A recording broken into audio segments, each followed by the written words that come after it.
আচ্ছা, এমন একটা বিধানসভা কেন্দ্রের কথা ভাবা যাক যেখানে প্রায় ৯০% মানুষ ভোট দেন। ভাবুন একবার, কি সাংঘাতিক রাজনৈতিক সচেতনতা! কিন্তু এত কিছুর পরেও সেই এলাকার মানুষ বছরের পর বছর ধরে একই সমস্যায় জর্জরিত। ঠিক এই ছবিটাই আমরা দেখতে পাই পশ্চিমবঙ্গের খণ্ডঘোষে। চলুন এই রাজনৈতিক তরঙ্গের কারণগুলো আমরা ডেটার মাধ্যমে বিশ্লেষণ করে দেখি। আজকের এই বিশ্লেষণে আমরা ধাপে ধাপে এগোব। প্রথমে খণ্ডঘোষের এই অদ্ভুত পরিস্থিতিটা বুঝব, যেখানে ভোটদানের হার এত বেশি কিন্তু সমস্যাও প্রচুর। তারপর দেখব কিভাবে একটা বড়সড় রাজনৈতিক পরিবর্তন ঘটল। গভীরে গিয়ে বোঝার চেষ্টা করব মানুষের অসন্তোষের কারণগুলো ঠিক কী কী, আর শেষে ভবিষ্যতের দিকে তাকিয়ে দেখব এর সমাধানই বা কী হতে পারে। তো চলুন প্রথমেই খণ্ডঘোষের মাটিতে পা রাখা যাক, মানে এর ভৌগোলিক অবস্থান, জনসংখ্যার গঠন আর তার সাথে জড়িয়ে থাকা যে দীর্ঘদিনের সমস্যাগুলো, এই সব কিছুর মধ্যেই কিন্তু একটা গভীর দ্বন্দ্ব লুকিয়ে আছে। আর এই দ্বন্দ্বটাই এখানকার রাজনীতির আসল চালিকা শক্তি। দেখুন, খণ্ডঘোষ মূলত একটা গ্রামীণ এলাকা।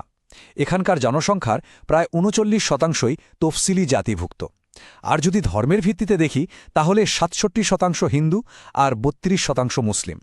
এই যে সামাজিক গঠন, এটা এখানকার রাজনীতিকে যে কতটা প্রভাবিত করে তা আমরা একটু পরেই বুঝতে পারব।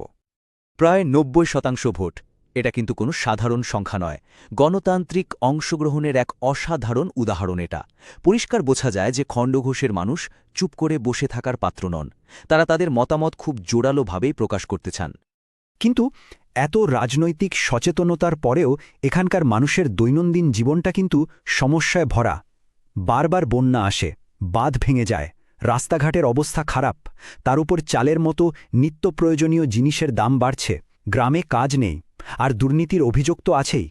এই সব মিলিয়ে যে অসন্তোষটা তৈরি হচ্ছিল, সেটাই কিন্তু একটা বড় পরিবর্তনের মঞ্চ তৈরি করে দিচ্ছিল। এবার তাহলে আসল জায়গায় আসা যাক। সেই সংখ্যাগুলোর দিকে চোখ রাখা যাক, যেগুলো খণ্ডঘোষের রাজনৈতিক মানচিত্রটাকেই একেবারে বদলে দিয়েছে। ২০১৬ থেকে ২০২১ এই ৫ বছরে ঠিক কি ঘটেছিল, চলুন একটু গভীরে গিয়ে দেখি।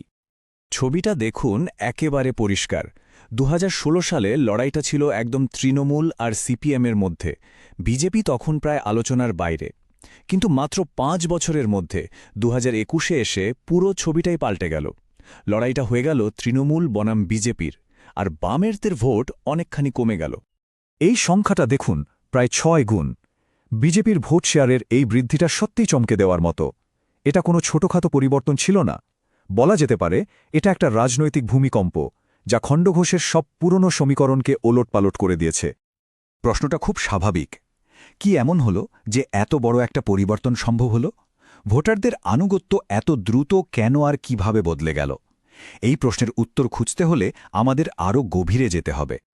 এবার আমরা সেই কারণগুলো এক এক করে খুঁজে বার করব, যেগুলো এই রাজনৈতিক পরিবর্তনের পেছনে কাজ করেছে।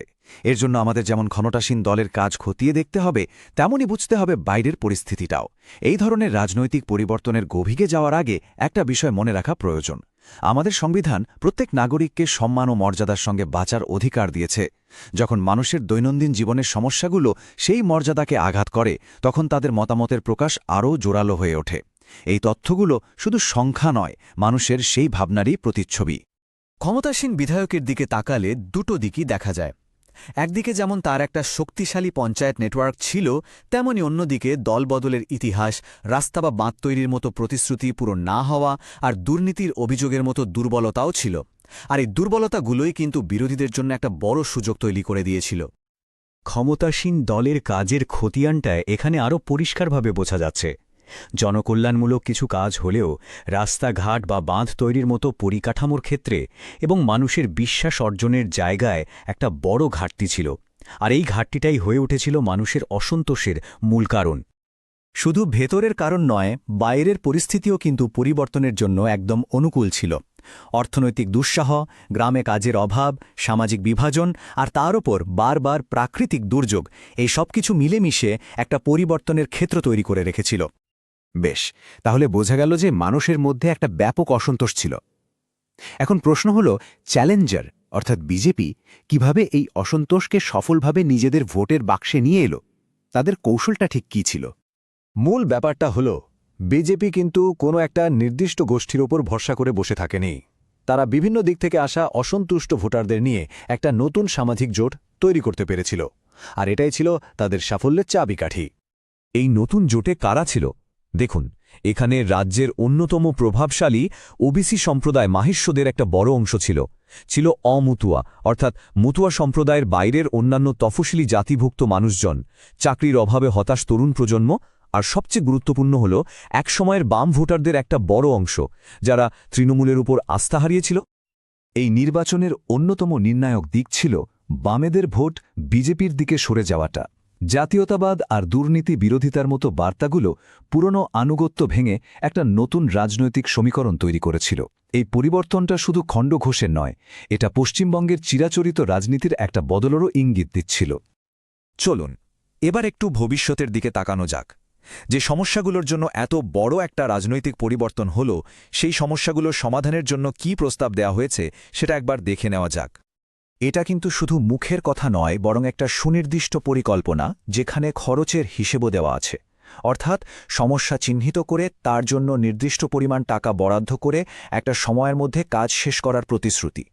এই যে উন্নয়নের পরিকল্পনা, এর বাস্তবায়নের জন্য মানুষের তথ্য সংগ্রহ করতে হতে পারে। কিন্তু মনে রাখতে হবে, ভারতের নতুন ডেটা সুরক্ষা আইন অনুযায়ী প্রত্যেক নাগরিকের ব্যক্তিগত তথ্যের গোপনীয়তা এবং সম্মতি অত্যন্ত গুরুত্বপূর্ণ। মানুষের বিশ্বাস অর্জন করতে হলে স্বচ্ছতা এবং তথ্যের সুরক্ষাকে অগ্রাধিকার দিতেই হবে। এই উন্নয়ন পরিকল্পনার পেছনের আসল উদ্দেশ্যটা বোঝা খুব জরুরি। এর মূল লক্ষ্য হল ব্যক্তিগত আনুগত্য বা অনুদানের রাজনীতির বাইরে গিয়ে কাজের ভিত্তিতে অর্থাৎ পারফরম্যান্সের ভিত্তিতে মানুষের আস্থা অর্জন করা। এটা একটা বড় আদর্শগত পরিবর্তনের চেষ্টা। প্রশ্নটা কিন্তু শুধু খণ্ডঘোষে নয়, উন্নয়নের এই যে নীল নকশা, এটা কি মানুষের হারানো বিশ্বাস ফিরিয়ে আনতে পারবে? ব্যক্তিগত পৃষ্ঠপোষকতার রাজনীতিকে সরিয়ে কাজের রাজনীতি কি পশ্চিমবঙ্গের মাটিতে সত্যিই শিকড় গাড়তে পারবে? এর উত্তরই হয়তো আমাদের বলে দেবে রাজ্যের আগামী দিনের রাজনৈতিক পথটা ঠিক কোন দিকে যাবে।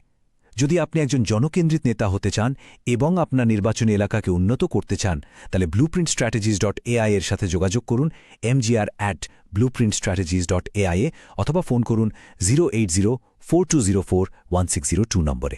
রাজনীতির ঊর্ধ্বে উদ্দেশ্য।